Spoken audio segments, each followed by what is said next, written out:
that talking about pizza is not as good as eating pizza. So it's like talking about humor. It's just never funny. We are recording, so now we have to be on our best behavior. But I just want to say a huge thank you to everybody for joining us today.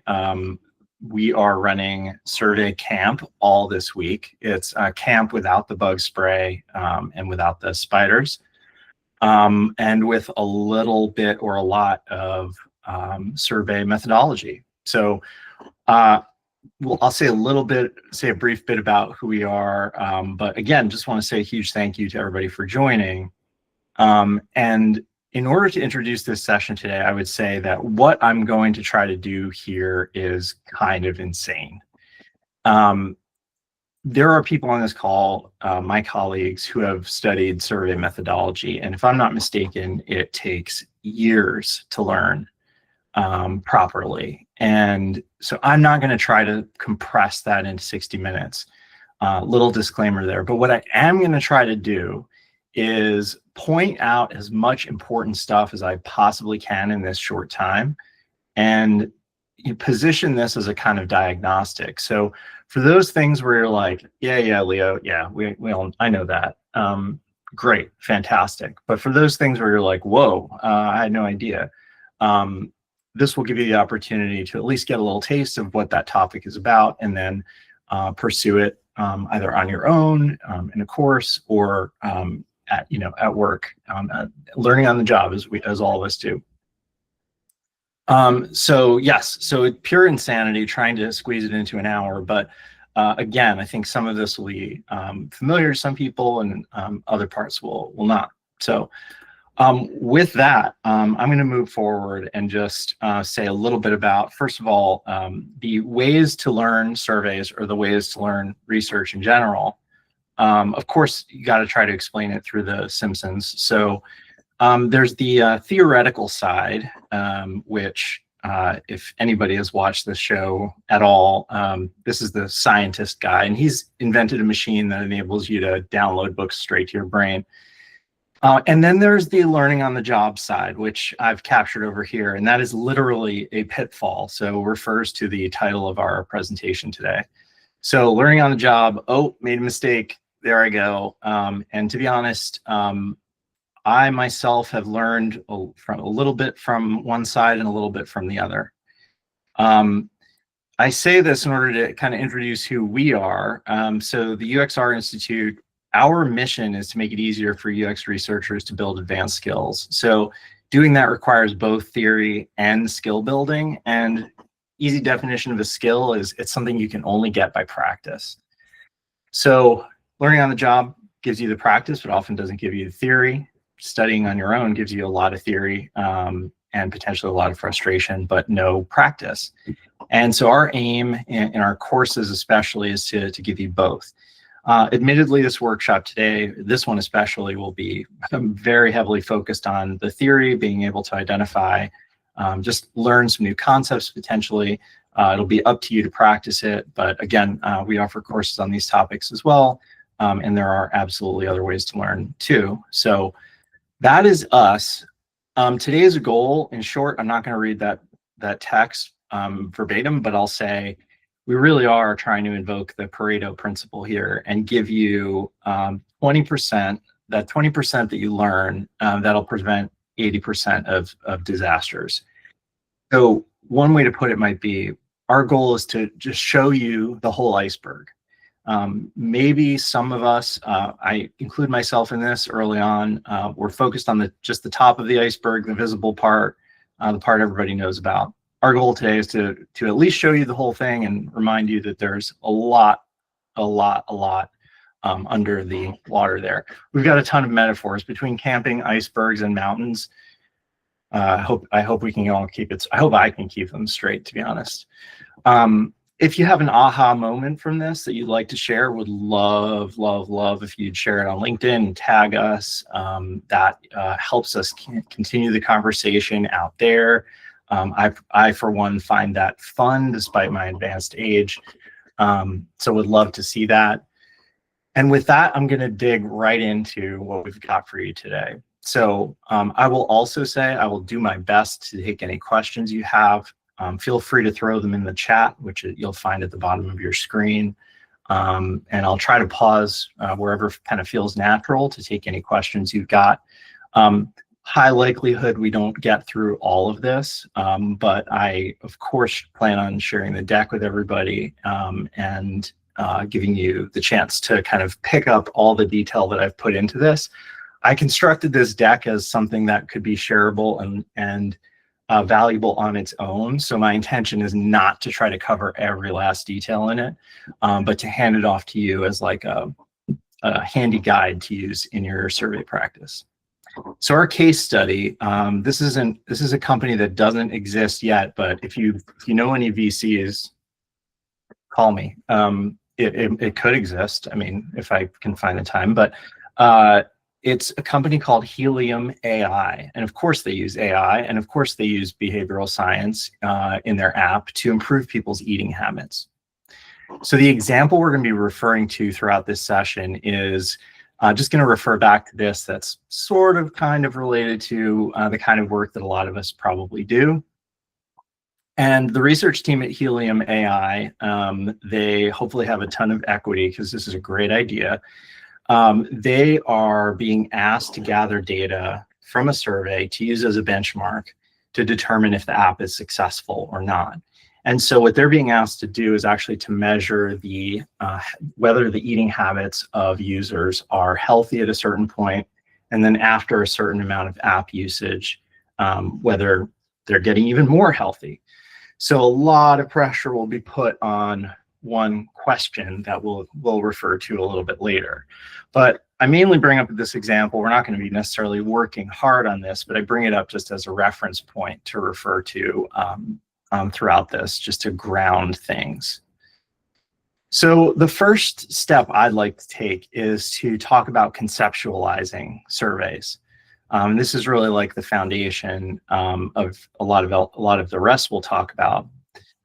There are a couple of different, I'm a big visualization person, but there are a few different ways that I like to think about the survey process. And one is like in terms of input and output.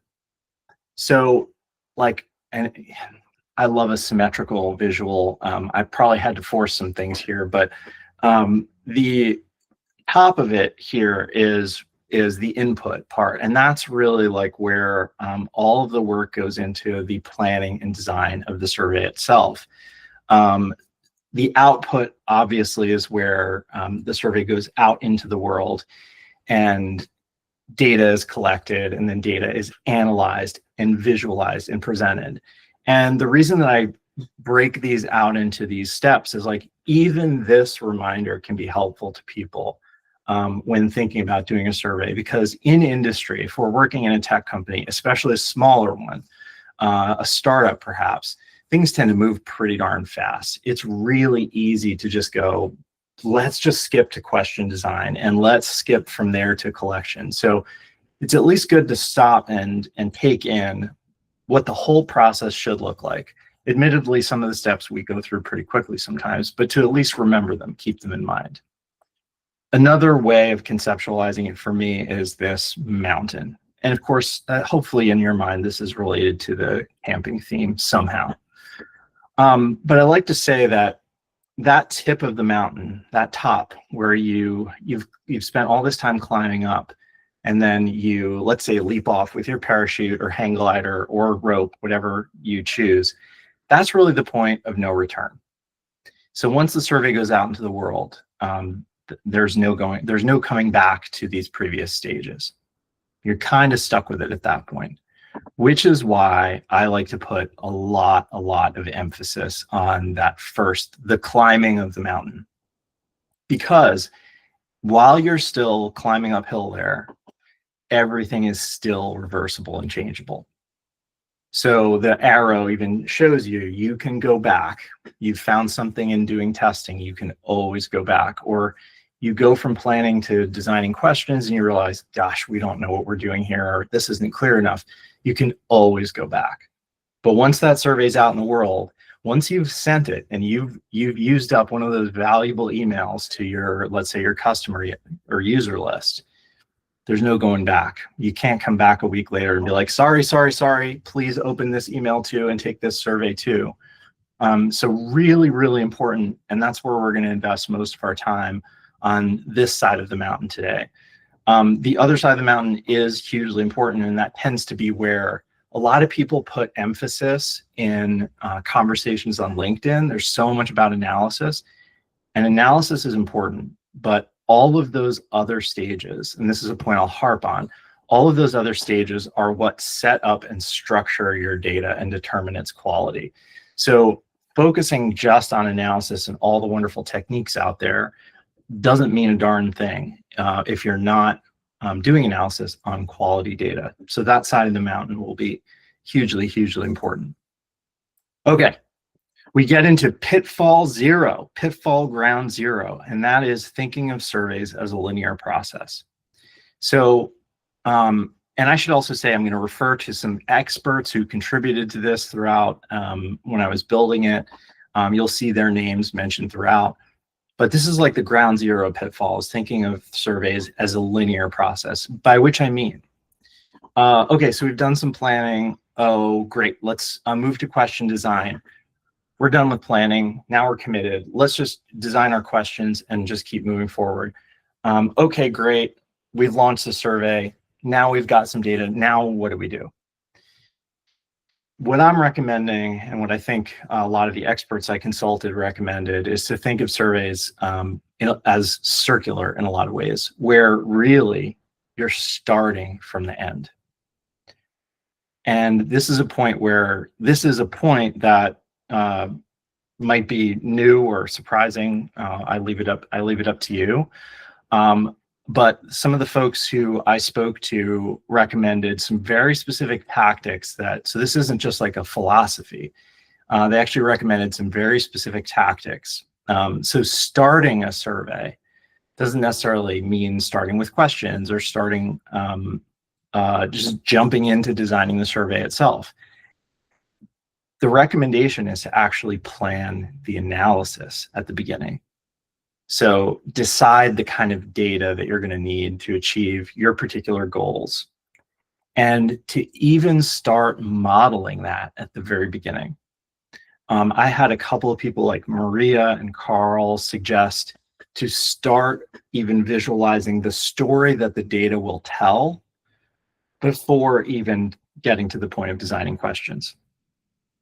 So one way to think about this is prototyping. So that's something that we, as researchers with our design colleagues will sometimes do as an exercise to prototype the deliverable, or to prototype the data visualization or the output of your survey at the beginning, is a potentially really powerful way to make sure that you end up at the destination that you want to end up at. So kind of, turns the tables on the idea that you're just kind of going step by step and doing one step at a time. Starting from the end can be really powerful. Okay, we moved from that into official pitfall number 1 territory. And this first one, a lot of different ways you could say this, but it's basically blurring constructs and measurements. And if you're wondering what a construct is versus measurement, I will absolutely explain. But to dig in, to go back to the mountain, if you will. Again, a lot of folks think that analysis, a lot of folks think that analysis starts when analysis starts. It actually starts at the very beginning. So planning is where your data first starts to take shape. That's where you start building logical connections between the business objective that you're trying to achieve, the research questions, and the specific things you'll be measuring. That sounds super abstract. I'll explain it in a second. But we've also hit the first of what I'm calling safety stops. That's something from climbing. So again, here we go with the metaphors. But oftentimes, farming question design out to stakeholders is how the scope creep happens in surveys in industry. So The rule I like to follow is stakeholders should help shape the research questions and the objective, the thing that this is trying to achieve. You know, boost users, prioritize features, whatever the survey is supporting. Researchers should be the one to do the rest of the work. And this might be a little radical, and it's also something that it's a rule I've absolutely broken. But thinking this way actually is one way of improving the quality of your data. And now I will explain. So just to take an example from our team at Helium AI, and admittedly, they're doing the best that they could here, but let's say their CEO told them, or their head of product, or somebody who's in a damn rush told them, we need a survey, we need it quickly, can you just, get us some questions right away? So they just jumped right to writing a question. And they figured, because the research question is, we need to understand if our users are eating healthy or not right now to use as a benchmark. Let's just ask them, are you eating? How often do you eat healthy? Does anybody see any issues with this question? Oops, sorry. And there are a bunch, so would love. Adrian. The first one that I thought of was just that healthy is subjective. So like they're not being specific enough with what it means to eat healthy. And maybe you could ask something like something about like eating vegetables or fruit or something like that. That's more specific. Amazing. Absolutely. Yeah, that's excellent. And I think gets at the heart of it. Any other issues? Yeah, Stacy. The response scale never really, hardly ever. I think it's also subjective. Like, what does hardly ever mean? And I think based on like the previous session we had with Harmony, I also think like maybe the midpoint is a little questionable here. I don't know if that's like the right midpoint to use for the scale. Absolutely. Yeah, excellent. Anything else? Is it the time they're eating or what they're eating? That's a great point. Yeah, that's a great point. Yeah, it's like it sort of mixes. It's asking you a question about. It doesn't define what, as Adrian pointed out, but there's also no real time frame, which I think is what you're suggesting. Yeah. So a number of issues with this, and I would say that these are all symptoms of a deeper problem, and that is that this team, this completely fictional team, skipped directly from research question to question writing, and effectively conflated the two. So they skipped a really, really valuable step in survey design, which is first defining the constructs that relate to your research question, and then determining the variables or measurements that ladder up to those constructs. A lot of jargon in there, but I'll break it down for you. The construct is really the abstract concept that you're interested in measuring, but because it's abstract, you can't measure it directly. And I think in UX research, there are certain practices that lead us to think otherwise. For example, CSAT questions. They want us to believe that satisfaction, of course we can measure satisfaction directly. I'm not here to argue about CSAT, but a lot of times what you're really, really interested in is a deeper layer than that. And satisfaction can be a really slippery thing, which is why a lot of CSAT questions are really hard to benchmark. It's because can you even rely on the fact that these are really and truly accurate? And then a variable is very simply the thing that you actually measure that will help you understand that construct. So don't worry, we've got examples. So our research question at Helium AI does usage of this app increase users' healthy eating? The business objective that's out there is, of course, we want to build features that are successful, because people will know if they're not losing weight, if they're not getting healthier. So we want to make sure that we can prove that our app is effective. So there's a lot on the line here. But as Adrian pointed out, healthy is, at this point, it's a construct. It's an abstract concept that we're interested in measuring. But the research team jumped right into trying to measure that. And what will happen there is everybody will interpret healthy a different way. You'll get a bar graph back. You won't be able to really and truly rely on it. The next step is to choose what are the actual measurements. And Adrian very helpfully already alluded to some possibilities. But I mentioned a few here. The word is operationalize. So that is taking the abstract construct and developing measurements from it that will help you basically define, hey, this is our working definition of healthy. And in a case like this, there may be academic studies you could refer to that have already done this work for you, or your company, depending on what your objective is, may want to develop their own, because you may be tracking different things that the academic literature just didn't care about. But I give you some examples here. So healthy eating could be the number of times you eat veggies at a meal in a given week, or the number of times you eat processed foods. That could be like an inverse question. So you balance both what counts as healthy in a positive way, and then you also measure how much unhealthiness is there. Just wanted to throw that out that idea. But you also need to operationalize app usage. What the heck does that mean? In Harmony's session earlier today, we kind of talked a little bit about this with respect to an example question. And the vagueness of app usage here will make it next to useless. So even if you're not asking a survey question, let's say you're going to your data team and getting this data from them, you still want to be the one to do the operationalizing and define exactly what you mean.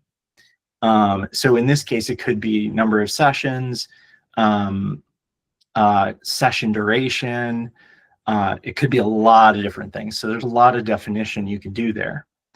But these arrows that I've got swinging back and forth point you to one of the possibilities that now gets opened up here. Because you've planned out your research in this way, what you'll be able to do is actually establish correlations between all of these different measurements. So jumping right into question design forecloses this opportunity. And this is really a golden one. The other opportunity you lose in skipping this is really logically connecting what your survey is measuring to the research question and to the business objective, ultimately. The ability to do that and do it logically is going to be really powerful for you as a researcher. And it's also the kind of thing chief product officers, product leaders absolutely love, because they love a logical connection between the research and the objective or the business metric that the team is trying to drive. So the more you show that laddering up, the more tightly connected your survey is going to be to what the business cares about. All right.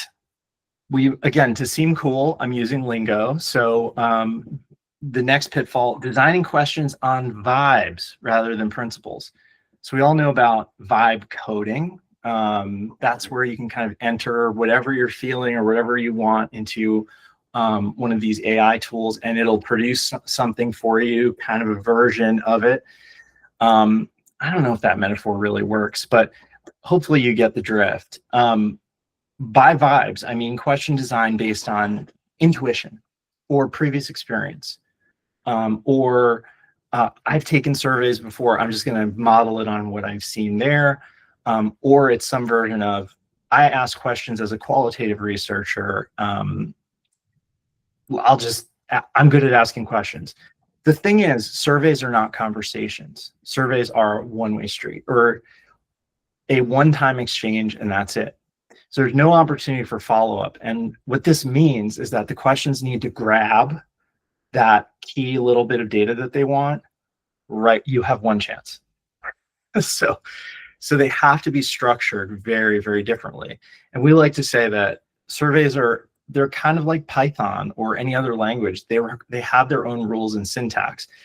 It's why sometimes you'll read a survey question written by a professional and it'll seem weird to you. it might seem a little formal or something like, it's because the survey is aiming for precision and it knows that it doesn't have another time to clarify. Whereas in conversation, when we ask questions as we would as qualitative research, we know we have an opportunity to clarify. We know it's good to be open-ended to start off with. So completely different ball game when it comes to surveys.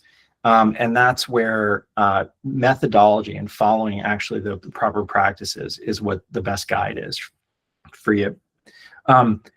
There's an inverse correlation. Of course, got to mention correlations because we're going to get there, but inverse correlation between survey designer effort and respondent effort, meaning the more time that the survey designer spends, the easier it is.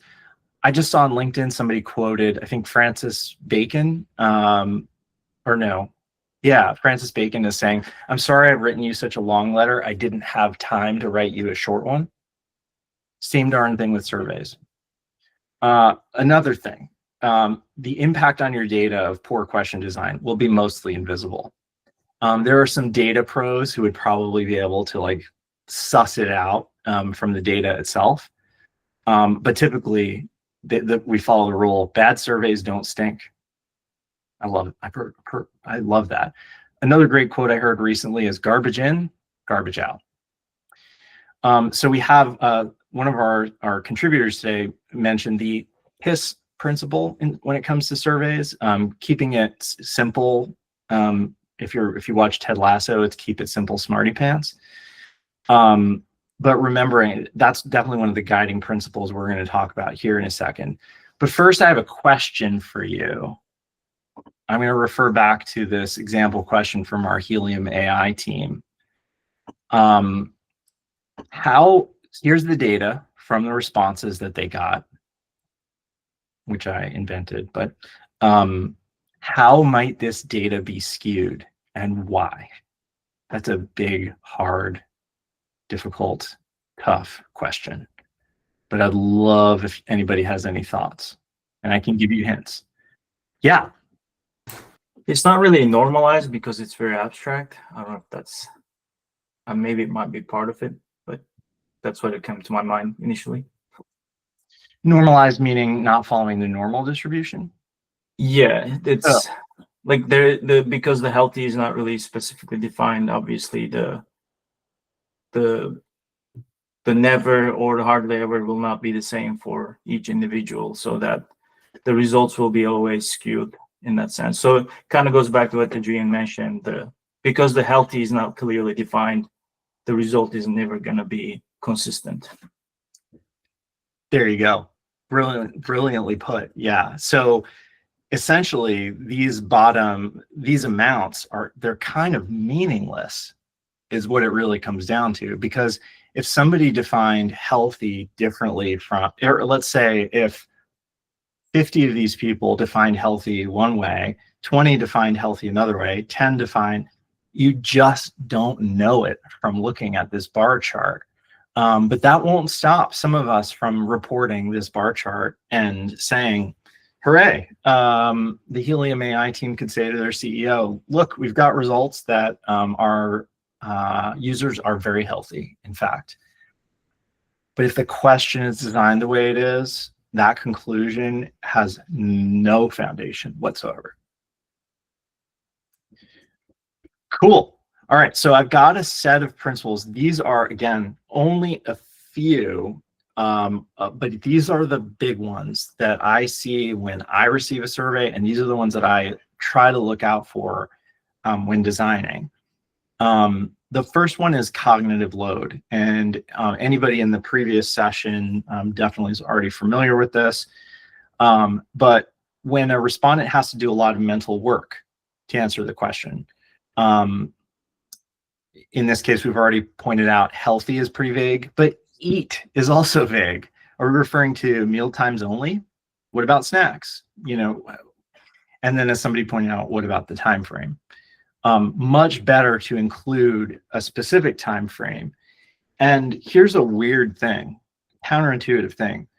More specific wording is actually easier in most cases, even if the question is longer.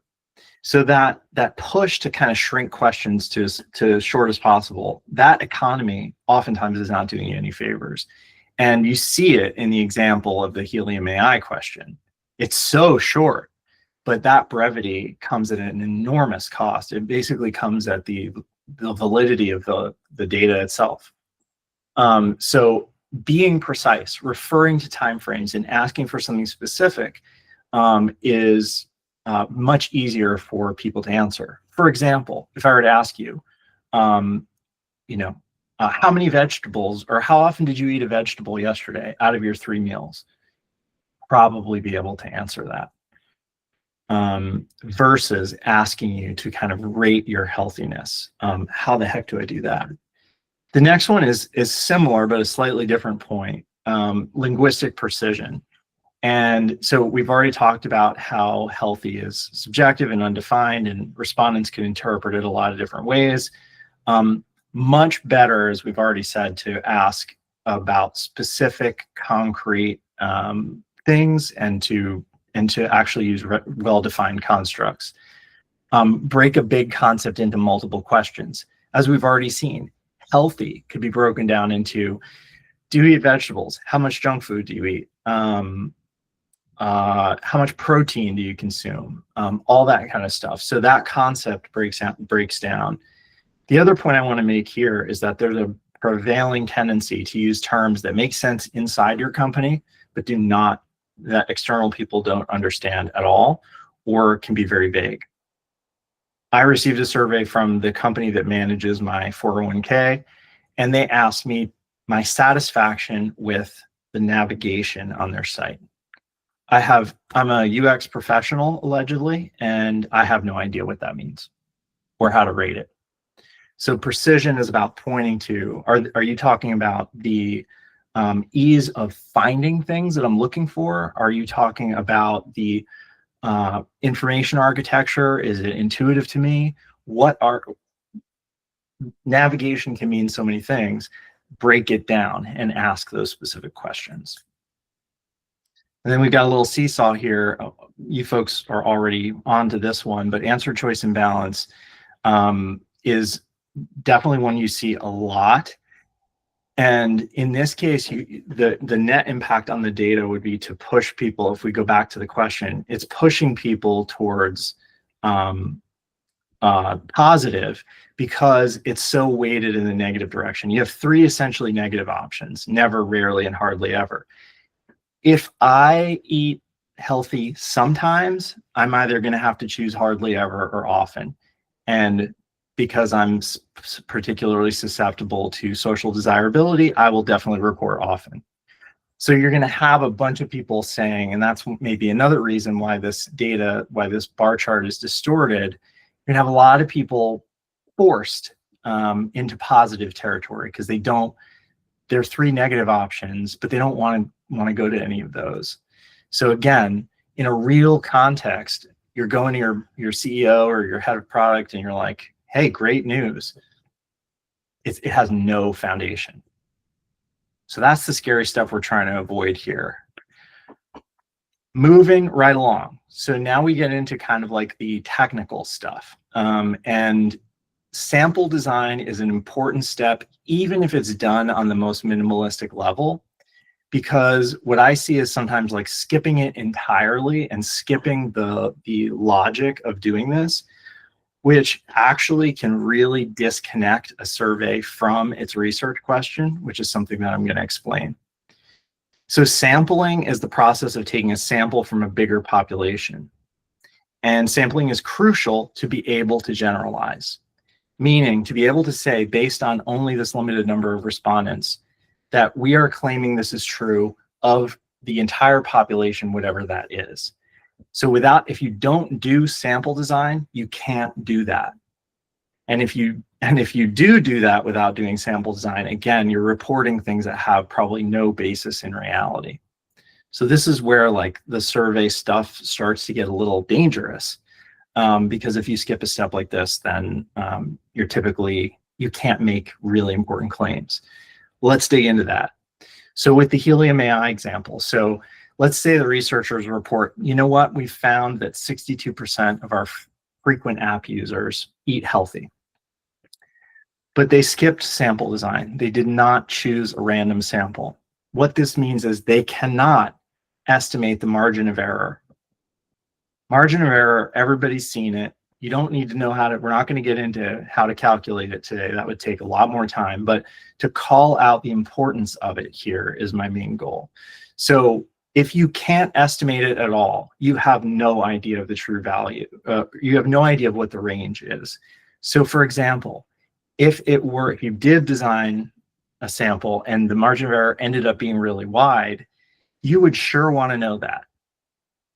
So you would want to know if your 62% sits in between 42 and 82, because 42 is failure. Like if that's the mean of your app users who eat healthy, that is not success, right?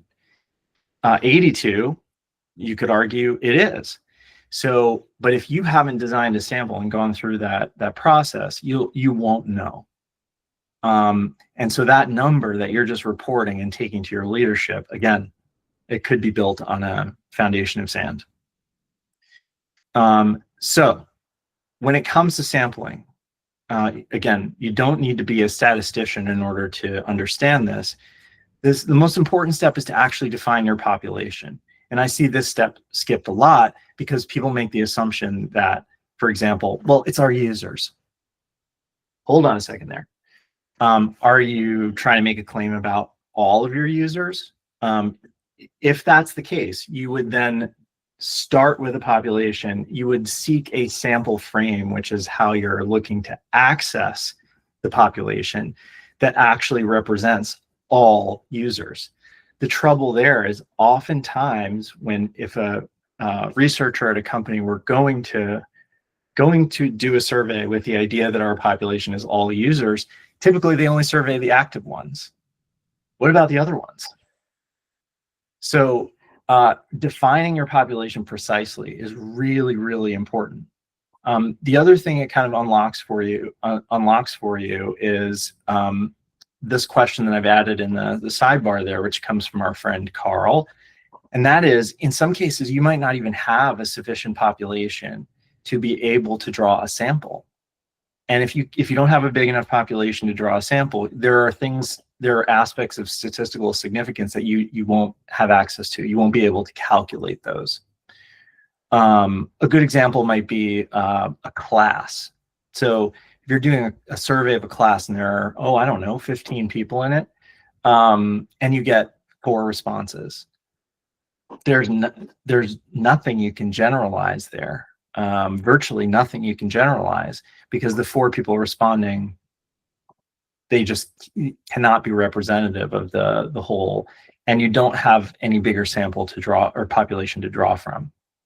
So Carl actually, and when you get this deck, his article on this is really cool. It takes you through like calculating, can I even run a survey, and do I have enough population in order to end up with the right numbers to do all the right stats. But defining population, also really crucial point, is what connects your survey to the research question. Because the research question is always going to be about, in this case, it's, do our app users, are they healthier? And if we don't define app users for the research question, and we go off and do a survey, whatever comes out of the survey may not actually be connected to that research question. So that is absolutely like a crucial point in the planning process. Step 2, I don't need to belabor this, but random selection when it comes to when you're drawing a sample from a population. Any kind of selective principle that enters into it is going to introduce bias. So I've included an example of how to do this here on this. There's ways to do it in Excel once you have your list. But I also want to point out to this safety stop here, and that is what's called the sample frame. So that's kind of the step in between your population and your sample. The sample frame is essentially the list or the way that you're going to be accessing your sample. And at a lot of our companies, it's a list that we get from our data team that includes people's emails. But here's the thing. My most recent job, about 50% of customers did not have an email on file. So if we went and did a survey and reported our results, or attempted to report our results as representative of our entire customer population, we would effectively be unknowingly excluding those people who don't have emails. And so that's a big problem. And there are ways to offset it and ways to deal with it, but awareness is key. And I include this famous example of newspapers predicting FDR was going to win in 1936 because they only surveyed people with telephones. So, random example there. This leads me to my last point under sampling. Non-response could be your biggest pitfall. A lot of researchers and a lot of stakeholders will be obsessed with sample size. But I give you an example here that shows sample size might not be the thing that's killing you. So if we take a random sample from a population of 10,000, and that sample is 1,000, and our stakeholders are like, yeah, go for 1,000. Yeah, we want a big, big sample. But you only get 200 responses. And it's really hard to corral 1,000 people to try to get a good response out of them. So with that 200 responses, you get a margin of error of 6.9%. So that's sweet. Any claim you make, that 62 could be 69 or, math, somewhere down in the 50s. If you do a random sample of 200, you might think that this is, your stakeholders might scream at you, why would you do this? Why don't you just go for the big sample? Well, with a sample of 200 and all the strategies you can deploy to try to get a high response rate out of them, you might sacrifice a little bit on margin of error, but you now can claim that that 60% of people took your survey, of 60% of your sample. In that other track, you had 80% non-response. And all of those people, that's a whole population of people you know nothing about. Imagine the risk you're taking on in going that route, because you're going to go ahead and make claims and say, oh, but it has a 7% margin of error. Yes, but there's a huge chunk of your sample you did not hear from. And they could be the ones who absolutely don't want this feature you're proposing. They could be the ones who hate your company, but they just didn't care enough to answer your survey. So that's why sample size is not necessarily, it's the thing that stakeholders tend to point to. It is not necessarily the thing that's going to kill your data. Non-response can be. So non-response is tricky. There are a lot of strategies and ways to handle it and ways to also account for it after you've collected data. But the best thing to do is obviously throw everything at the wall to make sure you do get the response. And again, it's harder to do that if you're aiming after a huge, huge sample and one that you don't necessarily need. So brevity definitely increases response time. This is where your marketing friends can really help when it comes to timing. Figuring out, step one is they have to open the email, unless you're using a different mechanism. But step one is they have to accept the communication, whatever it is. So your marketing partners can really help. But getting that timing right, using the tools that are out there that marketers can use to increase open rates. And then once that email is open, everything from there is up to you. So how you communicate what the survey's about, explaining the why behind it, not just saying, hey, we love your feedback, it's important to us, but here's what we're going to do with it. And you're really going to help shape this thing that you've been using, or you're going to help make this thing better that you didn't like, and maybe we can make it better for you. Incentives, there's a whole body of literature on incentives, but typically small ones do work. There are also drawings. There's a lot of academic debate on, do incentives impact the data? It seems like large incentives, like HubSpot tried to offer me $50 to take a survey. Of course I'm going to go take your survey and answer whatever, I didn't just say that on a recording, did I? But larger incentives typically attract people who are professional survey takers like me. And smaller incentives are typically more like, okay, I get a little something, but also I'm doing this kind of because I want to anyway. Income value stuff is also great. I worked for a company that had an electric toothbrush, and we would give those away to survey takers occasionally. And it's like, weird, I'm getting a toothbrush from a survey? Okay, cool. And then reminders, hugely important to keep reminding, send at least one reminder, if not more than that. That's always a customer sensitivity issue. Like, you don't want to ignore people, or sorry, you don't want to bother people who are also getting a ton of communications from elsewhere in your company, but definitely reminders are important. And that brings us to, we're closing in here. I may have to abbreviate a little bit, but testing surveys in 2 different ways is really important.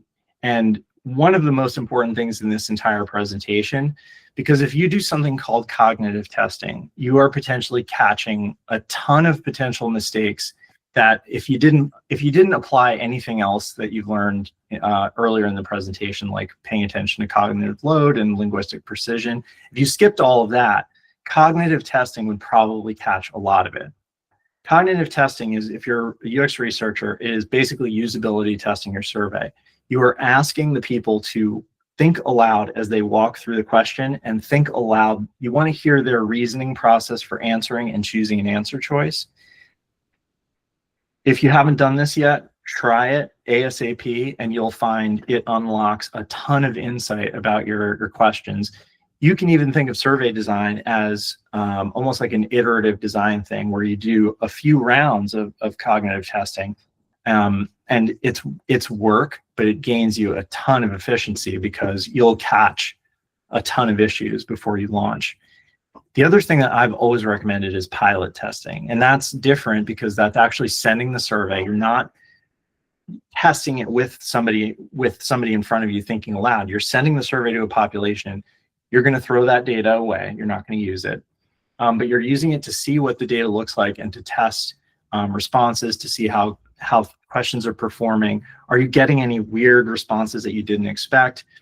And another key is, if you have categorical questions that you've developed and you're not necessarily totally confident of the answer choices, pay attention to that other answer choice.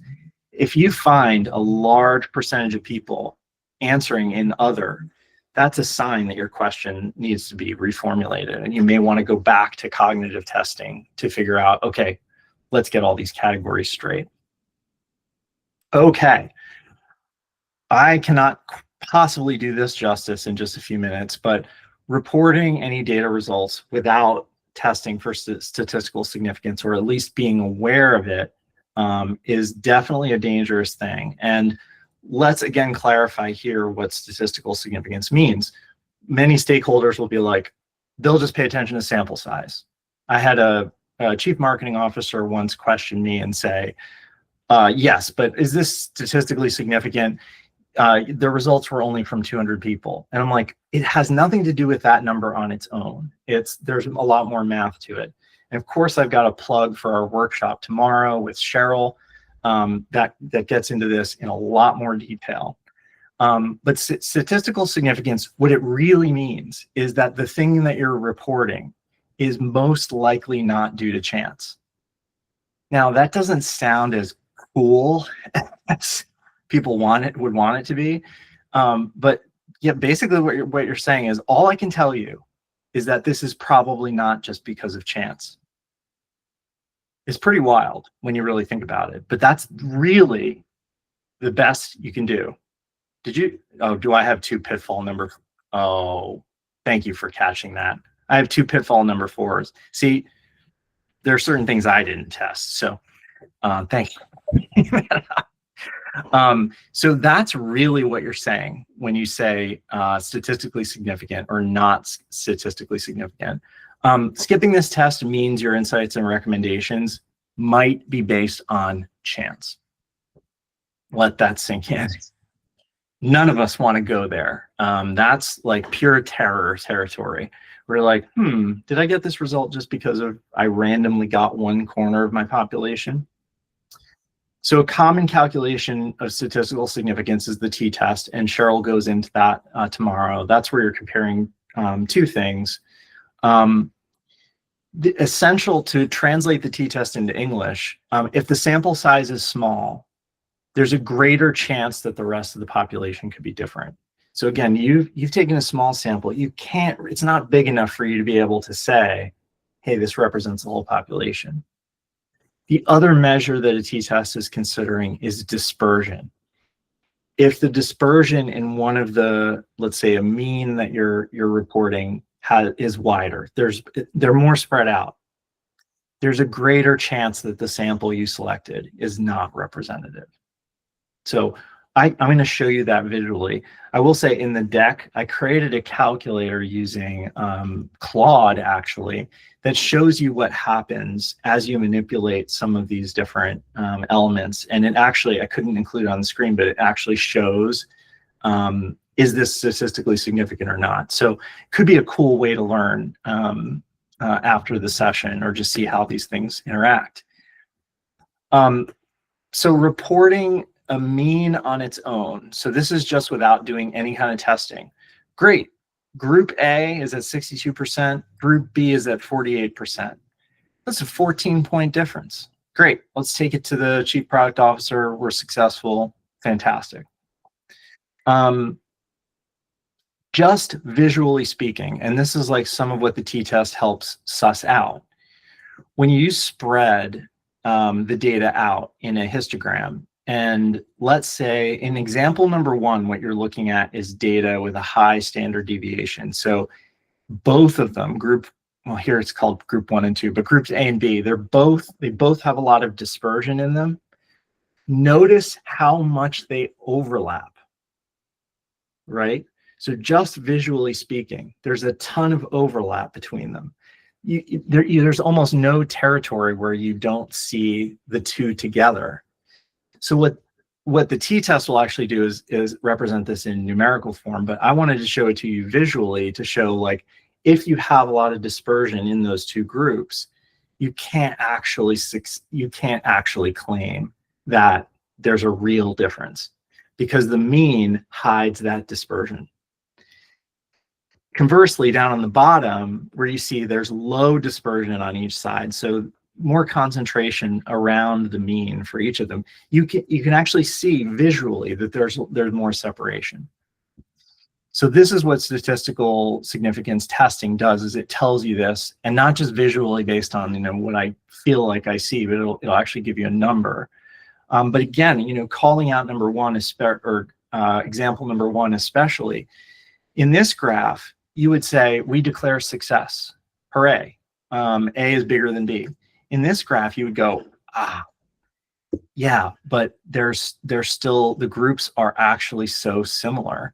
The mean is going to be pretty misleading, and the upshot is not statistically significant. My very final point is actually just an elaboration on this. And this, I want to give a nod to Patrick. Is going to be teaching a workshop on Wednesday that gets into this in a lot more detail. But those visualizations can also be super misleading. So that bar chart, again, hooray, victory. When you look at a histogram, it could tell a completely different story. And then there's yet another way of visualizing called a box plot that actually just visually could lead you towards a totally different conclusion about your data here. So Group A, the mean was higher. Remember, it was 62% versus whatever the other one was, I think 48. But Group B is actually, almost everybody is doing pretty good. What the box plot will show you is that Group A has a bunch of people who are not doing well at all. So that could actually tell your product team, hey, actually those infrequent users, they're way more consistent. We might want to trade consistent results, consistent solid results for, yes, we have a higher average, but wide fluctuations. So there are some customers who are failing miserably or doing poorly. This visualization will help you see that. So somehow I made it through. I didn't get to all of your questions, but Honestly, we have a chat in our learning management platform. If you all want to add those questions into the chat, I would love to keep this going. So that's at our website. If you're logged in, you'll see a community thing on the top, and then you'll see separate chats for each of the courses, or sorry, workshops. I'd love, if you want to make sure you get those questions answered, I would love to continue this there. But my closing pitch is we've got a few other workshops coming up. Tomorrow, like I said, statistical significance, visualizing and presenting survey data on Wednesday, and then correlation analysis as well, which we touched on a little bit here. We've also got a free session with Carl, who I've referred to repeatedly. He's a quant researcher at Reddit and an amazing guy. Come to his session. We're going to he's willing to take whatever questions we throw at him. So please come to that. And that's my last slide. I can't believe it.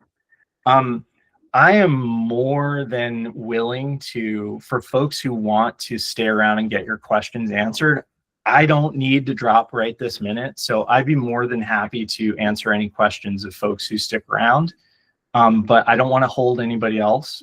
So yes, Taylor, you will absolutely receive the recording and the slides and whatever other resources I can think of to throw your way. Sweet. Oh, thank you, Genevieve. Thank you so much. I really appreciate you all being here. And yeah, if anybody has questions and they want to hang, I will stay on, but don't feel obligated. So anybody who is hanging out, questions that you'd want to field right now?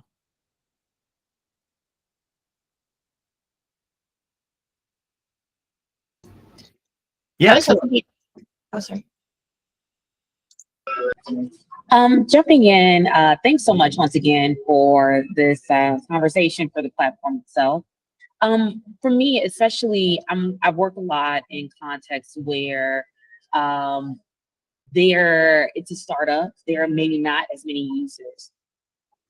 I would love to kind of talk about what statistical significance looks like, both when there isn't a lot of folks to pull from to begin with, or you don't have access to a lot, where I think is actually the core issue is when you maybe aren't able to pull from, or you're not really able to tap into the customer base.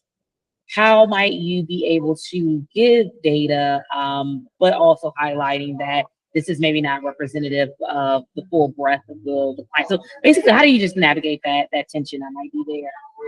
Yeah. What are we talking about in terms of numbers? Like, do you only have like 5 customers, or are we talking, do you have like just 100 or 200? I'll just, I'll throw out, because I work in a consulting capacity, so the project always, and the company always rotates. But let's just say 5,000 users, but they might be hesitant to tap into or reach out to them for, kind of survey. So you kind of have a very much so smaller sample size to pull from. Yeah. I mean, and that's the thing, one of the misconceptions that some stakeholders often have is that statistical significance means always means you need thousands of responses. And really it's just, do you have enough in your sample to be able to make to satisfy the actual statistical test, basically. And some of those don't require a huge number. So like the t-test, and I am not the expert on this, but I know somebody who is, the t-test was actually designed for small samples. So there's a scenario where even if you're down in smaller numbers, you can still achieve statistically significant results. There are all kinds of calculators, and I wish I could access this one really quickly and easily. Maybe I can. There are all kinds of calculators online that show you basically like what level of, or whether you can reach significance with a certain population. So you could plug your numbers into that, and that would tell you. and you wouldn't necessarily always have to go as high as you think you have to go, if that makes any sense. And I'll just add that, like, when we talk about correlations, it's like 30 is the minimum. So it doesn't have to be that large. A lot of the statistical tests were built off of 100 being large. So, but yeah, you can definitely run. So it's not only like, I think what Leo you're talking about is like running some kind of power analysis. And so when you look into that, it's like sample size is only one part of that equation. So looking at the effect size, looking at how big of a difference are you trying to determine, and kind of understanding your topic is also hugely important. And then of course, you know, what level of, are you looking for a 95% confidence interval? Like, you know, how certain do you need to be about this? Yeah. And Taylor, I was able to find this link, and I had Claude create this. I wouldn't necessarily, but it's also not going to be generally helpful to you because it's just for this specific example. But you can basically play around with some of these different dimensions, and you can see that if we're just messing around with the sample size, you can see that you can get statistically significant results with a pretty small sample.